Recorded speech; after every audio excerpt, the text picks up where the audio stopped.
ശരീരമാസകലം വേദനകളുമായിട്ട് O P ഡിയിൽ കടന്നു വരുന്ന രോഗികളെ നമ്മൾ ഡോക്ടേഴ്സ് ഒരുപാട് കാണാറുണ്ട്. അപ്പോൾ അവരെ നമ്മളിട്ട് കുറേയൊക്കെ ടെസ്റ്റ് ചെയ്ത് നോക്കും, ബ്ലഡ് ടെസ്റ്റുകളും അതുപോലെയുള്ള സ്കാനിങ്ങുകളും ഒക്കെ ചെയ്ത് നോക്കുമ്പോഴും ഒരു രോഗാവസ്ഥ നിർണ്ണയിക്കാൻ പറ്റാത്ത രീതിയിലുള്ള ഒരു അവസ്ഥയിലേക്ക് കടന്നു പോകുന്നുണ്ട്. അങ്ങനെയുള്ളൊരു അവസ്ഥയെക്കുറിച്ച് സംസാരിക്കാൻ വേണ്ടിയാണ് ഞാൻ ഇന്നെത്തിയിരിക്കുന്നത്. എൻ്റെ പേര് ഡോക്ടർ രാകേഷ്, പെയിൻ ഫിസിഷ്യനാണ്, രാജഗിരി ഹോസ്പിറ്റൽ, ആലുവ. കൂടുതലായിട്ടും ഈ ഒരു അവസ്ഥ കണ്ടുവരുന്നത് സ്ത്രീകളിലാണ്. അങ്ങനെ ഒരു പറയുന്നതിൽ ഒരു ബുദ്ധിമുട്ട് വിചാരിക്കരുത്. കാരണം സ്റ്റഡീസ് പ്രൂവ് ചെയ്യുന്നത് ഏകദേശം 3:1 റേഷ്യോയിലാണ് ഈ പറയുന്ന രീതിയിൽ ഫീമെയിൽസിൽ ഈ ഒരു പ്രോബ്ലം കണ്ടുവരുന്നത്. അപ്പോൾ ശരീരമാസകലം എന്ന് പറയുമ്പോൾ ഏകദേശം ബുക്സുകളെല്ലാം പറയുന്നത് ഒരു 19 വേദന ഉണ്ടാകുന്ന ഏരിയാസാണ് ഈ ഫൈബ്രോമയാൾജി എന്ന് പറയുന്ന ഒരു പിക്ചറിൽ നമ്മൾ കൊടുക്കുന്നത്.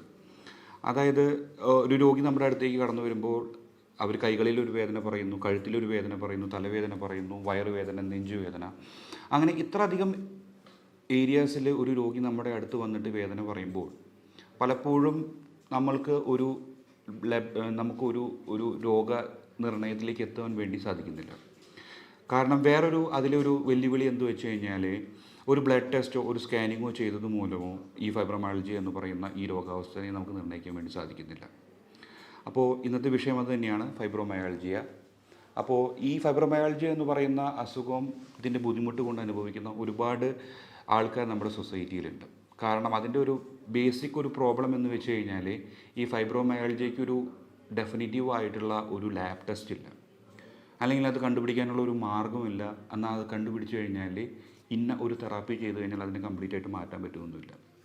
ഡയബറ്റീസും ഹൈപ്പർ ടെൻഷനും ഒക്കെ പോലെ തന്നെ നമ്മുടെ ശരീരത്തിലുമായി ബന്ധപ്പെട്ടിട്ട് നമ്മൾക്ക് ഒരു പ്രാവശ്യം വന്നു കഴിഞ്ഞാൽ നമ്മുടെ ജീവിതാവസാനം വരെ നമ്മളോടൊപ്പം ഉണ്ടാകുന്ന ഒരു രീതിയിലുള്ളൊരു അസുഖം തന്നെയാണ് ഫൈബ്രോമയാൾജിയ.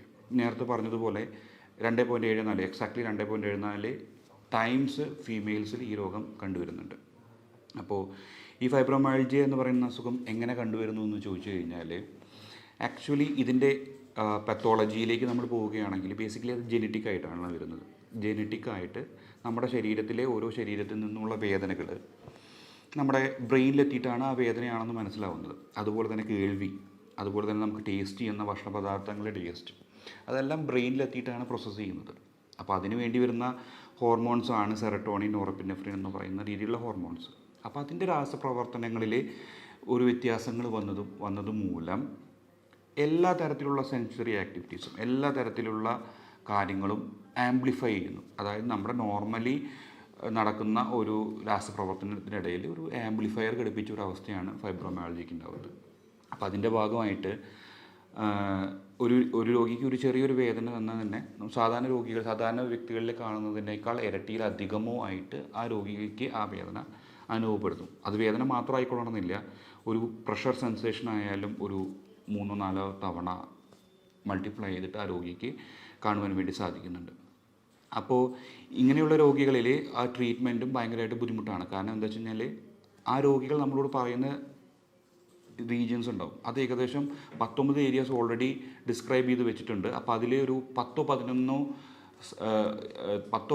ഏരിയാസിൽ ആ പേഷ്യൻ്റ് നമ്മളോട് വേദന പറയുമ്പോൾ അവിടെയെല്ലാം നമുക്കൊരു ക്ലിനിക്കൽ എക്സാമിനേഷൻ ചെയ്ത് അവിടെയെല്ലാം ഒരു രോഗാവസ്ഥ കണ്ടെത്താൻ വേണ്ടി പറ്റില്ല. കാരണം ആ വേദന പറയുന്ന അവസ്ഥയുള്ള ഒരു സ്ഥലത്തായിരിക്കണമെന്നില്ല ആ രോഗിയുടെ പ്രോബ്ലം. ആ ബ്രെയിനിലോ അല്ലെങ്കിൽ ആ ബ്രെയിനിലേക്ക് കണ്ടക്ട് ചെയ്യുന്ന സുഷുമ്ന നാഡിയിലോ ഒക്കെ ആയിരിക്കാം രാസപ്രവർത്തനങ്ങളുടെ ബുദ്ധിമുട്ടുകൾ മൂലമായിരിക്കാം ഈ ഫൈബ്രോമയാൾജിയ ഉണ്ടായിട്ടുണ്ടാവുക. അപ്പോൾ നമ്മൾ ട്രീറ്റ്മെൻറ്റും ആ വേദന ഉണ്ടാകുന്ന ആ ഭാഗത്തെ അനുബന്ധിച്ച് ചെയ്തിട്ട് കാര്യമില്ല.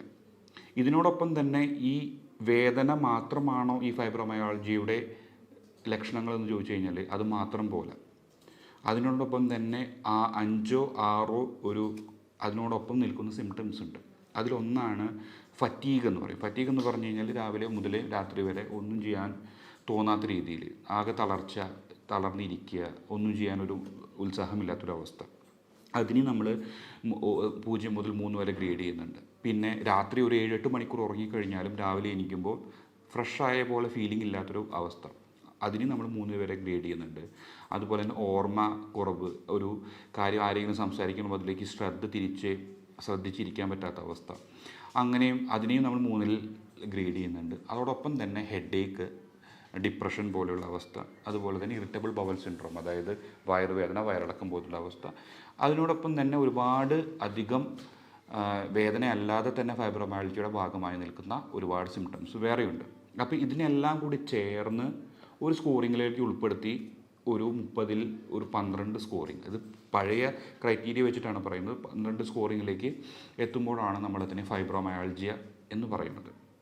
അപ്പോൾ ഈ ഫൈബ്രോമയാൾജിയ, ഈ സ്കോറിങ് എന്ന് പറഞ്ഞാൽ ഒരേ രോഗിയിൽ തന്നെ പല അവസ്ഥകളിൽ ചിലപ്പോൾ 8-ലേക്ക് പോകാം, ചിലപ്പോൾ 25-ലേക്ക് പോകാം എന്നുള്ള രീതിയിൽ ഒരു രോഗിയിൽ തന്നെ അത് വ്യത്യസ്തപ്പെട്ട് കിടക്കാനുള്ള ചാൻസ് ഉണ്ട്. അല്ലെങ്കിൽ നമ്മളിൽ ആർക്കെങ്കിലും ഒക്കെ എന്നെങ്കിലും ഒരു ഫൈബ്രോമയാൾജി ഉണ്ടാകാനുള്ള സാധ്യത ഉള്ള രീതിയിൽ 8-ലൊക്കെ നിൽക്കുന്ന ഒരവസ്ഥയുണ്ട്.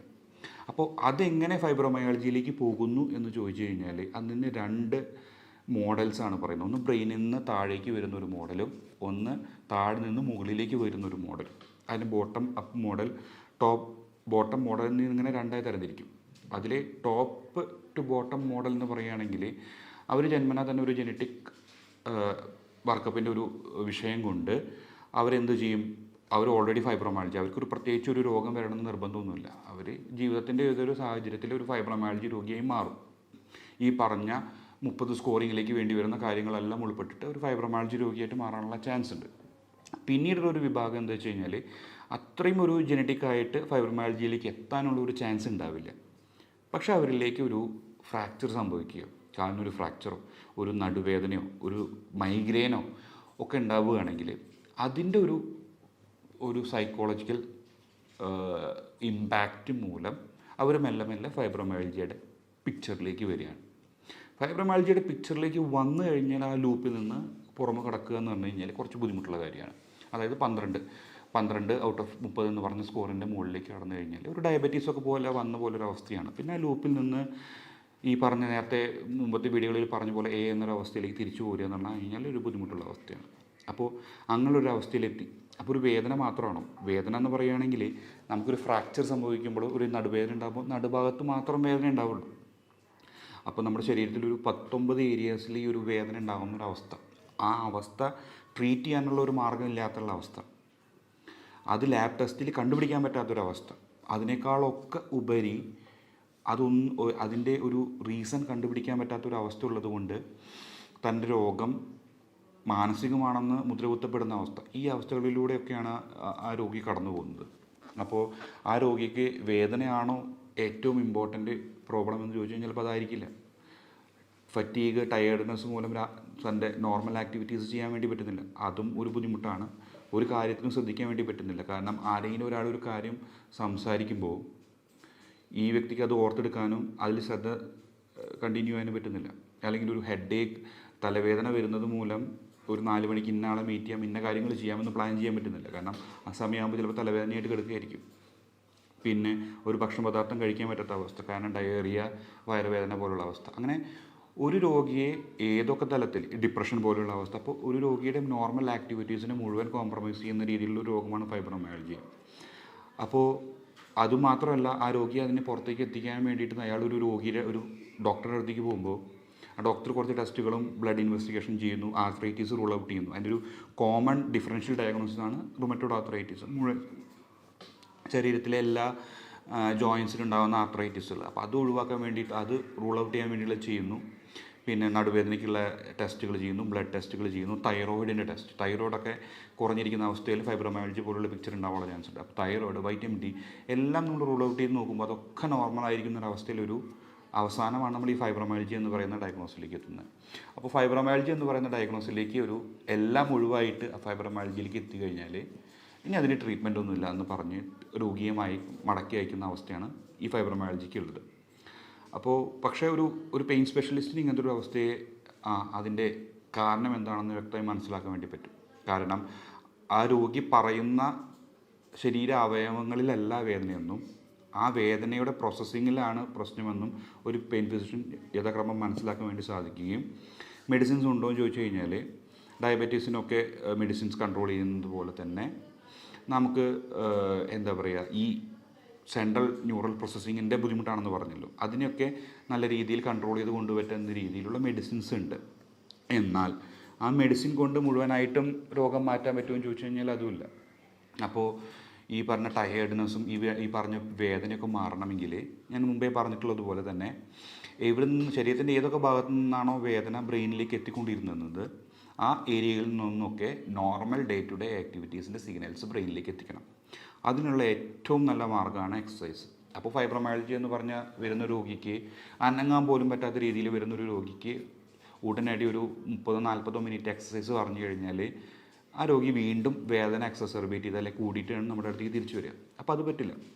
അപ്പോൾ നമുക്ക് ചെയ്യാൻ പറ്റുന്ന ഒരു കാര്യം എന്താ വെച്ച് കഴിഞ്ഞാൽ ഈ മെഡിസിൻ, ഈ ഫാർമക്കോതെറാപ്പി എന്ന് പറയുന്ന ഈ മെഡിസിൻസിൻ്റെ ഒപ്പം തന്നെ ഈ പറയുന്ന ഹോട്ട് ഫെർമെൻറ്റേഷൻ, കുറച്ച് ചെറുതായിട്ടുള്ള ഓയിൽ മസാജ്, അതിനോടൊപ്പം തന്നെ normal day to day activities aggravate ചെയ്യുക.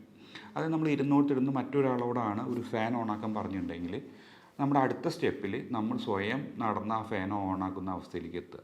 നമ്മൾ ചെയ്ത കാര്യങ്ങളിലെല്ലാം നമ്മുടെ ഡേ ടു ഡേ ആക്ടിവിറ്റീസ്, ദൈനംദിന കാര്യങ്ങളിൽ നമ്മൾ ചെയ്തുകൊണ്ടിരുന്ന കാര്യങ്ങളിൽ അതിൻ്റെ സ്പീഡ് കൂട്ടുക, അതിൻ്റെ എമൗണ്ട് കൂട്ടുക. അതൊരു 2 ആഴ്ച ചെയ്ത് കഴിഞ്ഞാൽ ചെറിയൊരു ഉണർവ് വരും. അങ്ങനെ പതുക്കെ ഓരോ ചെറിയൊരു എക്സസൈസും യോഗയും ഒക്കെ ആയിട്ട് നമ്മുടെ ഡേ ടു ഡേ ആക്ടിവിറ്റീസ് കൂട്ടിയോടൊപ്പം തന്നെ എക്സസൈസും ഒരു 45 to 1 hourലേക്ക് വരികയാണെങ്കിൽ ഈ ഫാർമക്കോതെറാപ്പിയുടെ സഹായത്തോടു കൂടി ഇനി ആവശ്യം വേണ്ടി വരികയാണെങ്കിൽ ചിലപ്പോൾ ഒരു സൈക്കോതെറാപ്പി, അതായത് നമുക്കൊരു കൗൺസിലിങ്ങിൻ്റെ ഒക്കെ ആവശ്യം വേണ്ടി വരുന്നുണ്ടാവും. അങ്ങനെ ഒരു മൾട്ടി ഡിസിപ്ലിനറി എന്നൊക്കെ പറയുന്ന വിവിധ മേഖലയിലുള്ള ഡോക്ടർമാരുടെ സഹായത്തോടു കൂടി ഒരുമിച്ച് നമുക്ക് ട്രീറ്റ് ചെയ്യാൻ പറ്റുന്ന ഒരു അവസ്ഥയാണ് ഫൈബ്രോമയാൾജിയ. അങ്ങനെ സമയമെടുക്കും. ഏകദേശം 2-3 മാസം കൊണ്ട് എക്സസൈസ് എല്ലാം ചെയ്ത് മെഡിസിൻ്റെ എഫക്റ്റൊക്കെ നല്ല രീതിയിൽ വന്നതിന് ശേഷം നമുക്ക് ഈ ഫൈബ്രോമയാൾജിയയെ നമുക്ക് വളരെ രീതിയിൽ കൺട്രോൾ ചെയ്യാൻ പറ്റും. ചിലപ്പോൾ ഈ ഫൈബ്രോമയാൾജിയ ഉണ്ടാക്കാൻ കാരണമായ തുടക്കത്തിലുള്ളൊരു രോഗം ഉണ്ടാവുമല്ലോ, അല്ലെങ്കിൽ വേദനയുടെ ഒരു കാരണം ഉണ്ടെങ്കിൽ അങ്ങനെയുള്ള രോഗികളിൽ അത് മാറുന്നതോടൊപ്പം ഒരു 2-3 മാസം ഈ ഫൈബ്രോമയാൾജിയെ കൺട്രോൾ ചെയ്യപ്പെടുന്ന ട്രീറ്റ്മെൻറ്റിലേക്കൊക്കെ പോയി കഴിഞ്ഞാൽ നമുക്ക് കുറേയൊക്കെ ഫൈബ്രോമയാൾജിയെ നമുക്ക് കൺട്രോൾ ചെയ്ത് നിർത്താൻ പറ്റുകയും ചിലപ്പോൾ നമുക്ക് തിരിച്ച് ഫൈബ്രോമയാൾജിയ ഇല്ലാത്ത അവസ്ഥയിലേക്ക് തിരിച്ചു പോകാനൊക്കെ പറ്റും. അപ്പോൾ ഈ പറഞ്ഞു വന്നതിൽ ഫൈബ്രോമയാൾജിയ എന്ന് പറയുന്ന ഈ രോഗം, അല്ലെങ്കിൽ ഫൈബ്രോമയാൾജിയുടെ ഒരു ചെറിയ വെർഷനായിട്ടുള്ള മയോഫേഷ്യൽ പെയിൻ, അതായത് ചെറിയൊരു വേർഷനാണ്, പക്ഷെ അതിനായിട്ട് ഒരു ബന്ധവുമില്ല. ശരീരം മുഴുവൻ പേശികളെല്ലാം വേദന എടുക്കുന്ന അവസ്ഥ ഒന്നും നമുക്ക് ബ്ലഡ് ടെസ്റ്റുകളിലോ സ്കാനുകളിലോ ഒന്നും കാണാൻ പറ്റില്ല. എന്നാൽ അതൊരു രോഗമല്ല എന്നുള്ളൊരു തീരുമാനത്തിലേക്ക് എത്താൻ വേണ്ടി പാടില്ല. അതുപോലെ തന്നെ അതിന് ട്രീറ്റ്മെൻറ്റ് ഇല്ല എന്നുള്ളൊരു തീരുമാനത്തിലേക്ക് എത്താൻ വേണ്ടി പാടില്ല. നമ്മൾ നല്ല രീതിയിലുള്ള എക്സസൈസ്, ഫാർമക്കോതെറാപ്പിയിലൂടെ നമുക്ക് ഈ ഫൈബ്രോമയാൾജിയെ പോലും നമുക്ക് തോൽപ്പിക്കാൻ സാധിക്കും എന്നുള്ളൊരു ഇൻഫോർമേഷനാണ് എനിക്ക് നിങ്ങളോട് പറയാനുള്ളത്. ഇപ്പോൾ ഞാൻ സംസാരിച്ച വിഷയത്തെക്കുറിച്ച് ചെറിയൊരു ധാരണ നിങ്ങൾക്ക് എല്ലാവർക്കും ഉണ്ടായെന്ന് കരുതുന്നു. വേദന സംബന്ധമായ കൂടുതൽ സംശയങ്ങൾക്ക് വേണ്ടി താഴെയുള്ള നമ്പറിൽ ബന്ധപ്പെടാവുന്നതാണ്.